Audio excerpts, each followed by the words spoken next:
The bully shoved the old janitor into the mats so hard, the man's mop bucket skidded across the floor and sprayed gray water over 40 pairs of boots. And that was the moment she stepped between them. I was racking plates by the squat rack when it happened, close enough to hear the wet slap of the janitor's shoulder hitting the crash pad, close enough to see Corporal Dale Merrick standing over him laughing. Merrick was a black belt, degree, the kind of man who wore his rank on the mats like a crown. He ran the open floor on Tuesdays the way some men run a poker table, picking easy marks and calling it sparring. He'd been needling old Pop Weathers for a week, Pop short for Pops, the nickname the whole gym used for the 71-year-old janitor who mopped up after every training session and never said a word back. Pop had been on that mop crew longer than most of us had been in the Army. He kept a photo of his late wife taped inside his supply closet and a coffee thermos that never left his cart, and every soldier who'd been through that gym more than a month knew him well enough to nod good morning. Merrick apparently didn't think that was worth much. That morning he'd knocked a supply cart into Pop's path on purpose, laughing when the old man had to sidestep, and when Pop stumbled on the wet floor Merrick had already mopped past twice, Merrick shoved him the rest of the way down. "Watch where you're going, old-timer," Merrick had said, loud enough to draw eyes from the free weights. A few men chuckled the nervous chuckle of soldiers who don't want to be the next target. Nobody moved to help. Pop pushed himself up on one knee, breathing hard, and reached for the handle of his mop like a man reaching for something solid in a world that had just tilted under him. "Clumsy old man's going to break a hip," Merrick said, grinning at the crowd forming around him. "Somebody should retire him before he hurts himself." She was already crouched beside Pop, one hand under his elbow, lifting him without hurry. I'd seen her around the gym for maybe 2 months, Staff Sergeant Adele Prescott, quiet, always alone, always finishing her reps and leaving before anyone could strike up conversation. Nobody knew much about her. Somebody said she'd transferred in from a training command back east.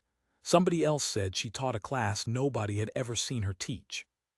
She kept her hair cropped short and her gear squared away, and she never so much as glanced at the mat matches other soldiers ran for bragging rights.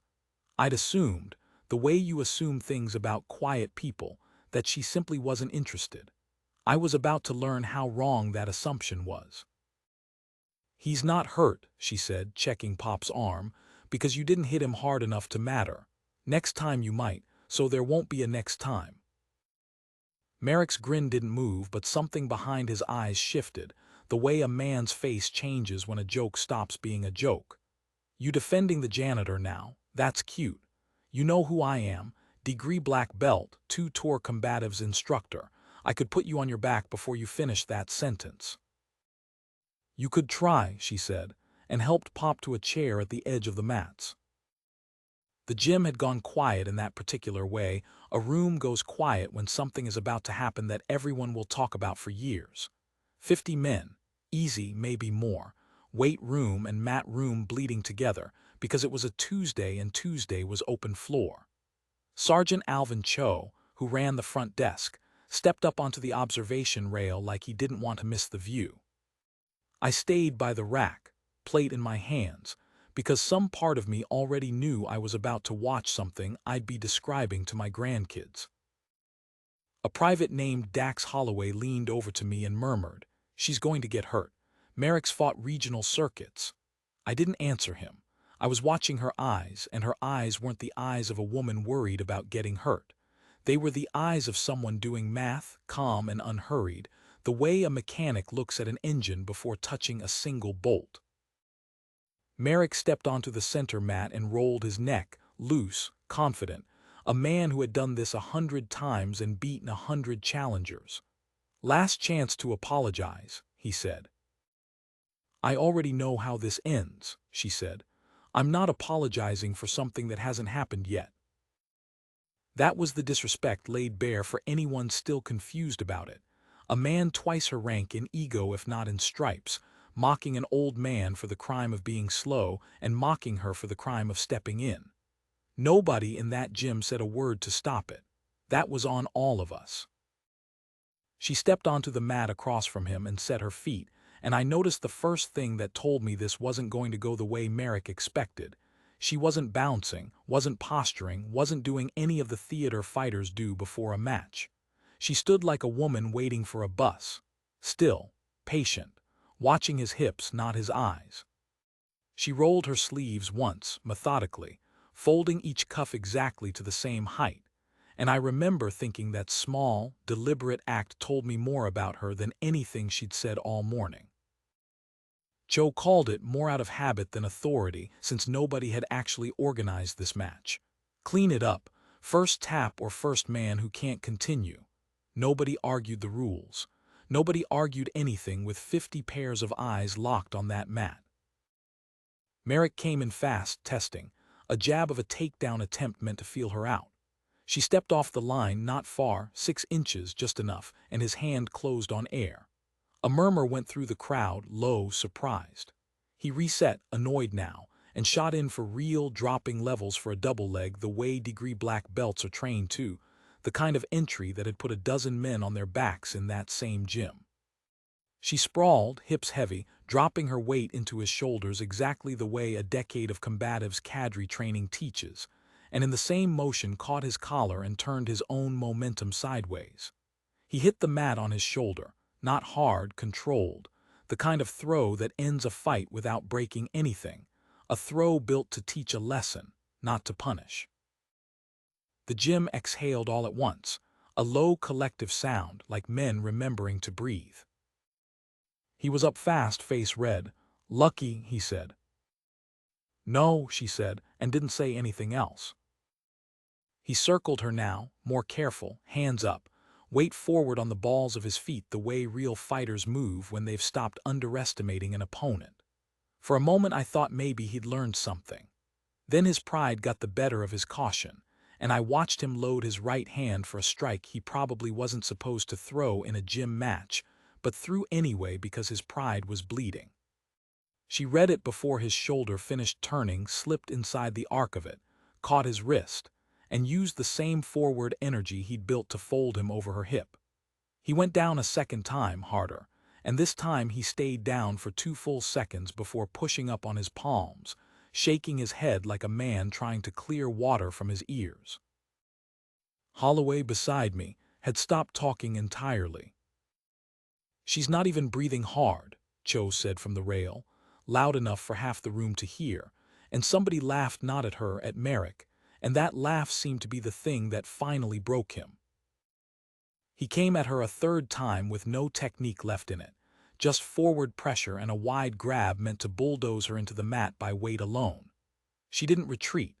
She stepped into him, dropped her level under his reaching arms, and used a hip throw so clean it looked rehearsed, except nobody rehearses against a resisting man built like Merrick swinging for real. He landed flat, the wind driven out of him in one long grunt, and she had his arms secured in a lock before his back finished settling, elbow bent exactly to the edge of where it would hurt without breaking. Not one wasted motion in any of it, not one strike thrown in anger. Every movement she'd made in 3 exchanges had been the same movement, really, take what he offered, redirect it, control the landing. I understood then that this had never been a fight in any sense Merrick recognized. It had been a demonstration, and he had been the training dummy the whole time. "Tap," she said quietly, "or don't, your choice, but I want you to say it so this room hears you say it." For 3 long seconds he didn't. Pride, maybe, or shock, or both. Then his palm slapped the mat once, and she released him immediately and stood, offering a hand down that he didn't take. Nobody clapped. Nobody laughed anymore either. 50 soldiers stood in a gym so silent I could hear the mop bucket still dripping in the corner where it had spilled. Merrick sat up slowly, rubbing his shoulder, staring at her like he was seeing her for the first time, not the quiet woman who kept to herself, but something else entirely. "Who taught you that?" he said, and it wasn't a challenge this time. It was a real question. "I did," she said. 10 years, combatives cadre, 3 different training commands. I don't lead with it because I don't need to." She glanced at Pop, still sitting in his chair, watching with an expression I couldn't read. I led with it today because somebody needed to see what happens when you decide an old man's dignity is yours to spend. Sergeant Cho climbed down off the rail and crossed the mat, and for a second I thought he was going to shake Merrick's hand out of habit, some old reflex of male solidarity. Instead, he walked past him and reached down to help Pop up out of the chair himself, brushing the mop water off the old man's sleeve with real care, like he was seeing Pop clearly for the first time too. "Staff Sergeant Prescott," Cho said, straightening, "I run the schedule for the advanced combatives block. Would you consider teaching it?" "I'll think about it," she said, and there was no triumph in her voice, no edge, nothing but the same even calm she'd carried onto the mat. Merrick got to his feet on his own. He looked at her for a long moment, then did something none of us expected. He walked over to Pop and picked up the mop bucket himself, refilled it at the utility sink without being asked, and set it back where it belonged before he said, low enough that only the men closest to him could hear, "I'm sorry, sir. That won't happen again." Pop nodded once, the way old men do when an apology costs the giver something and they respect that it did.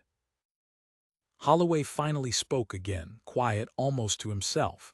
"I thought she was just quiet. I told him I'd thought the same thing, and that we'd both been measuring the wrong thing entirely.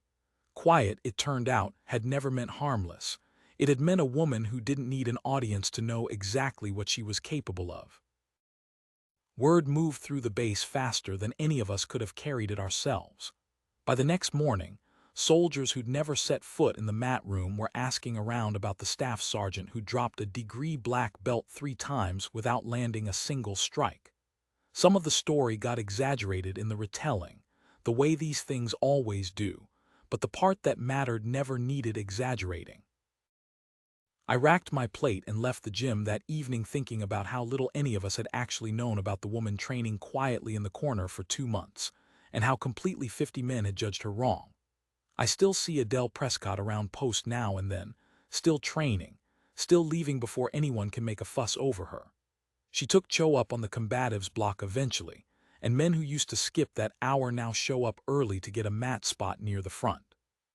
Merrick trains there too. He shows up early these days, mops down the mats himself before the janitor even arrives, and nobody in that gym has ever needed to ask him why. Pop still runs his cart through on Tuesdays, and these days somebody always clears a path for him without being told to.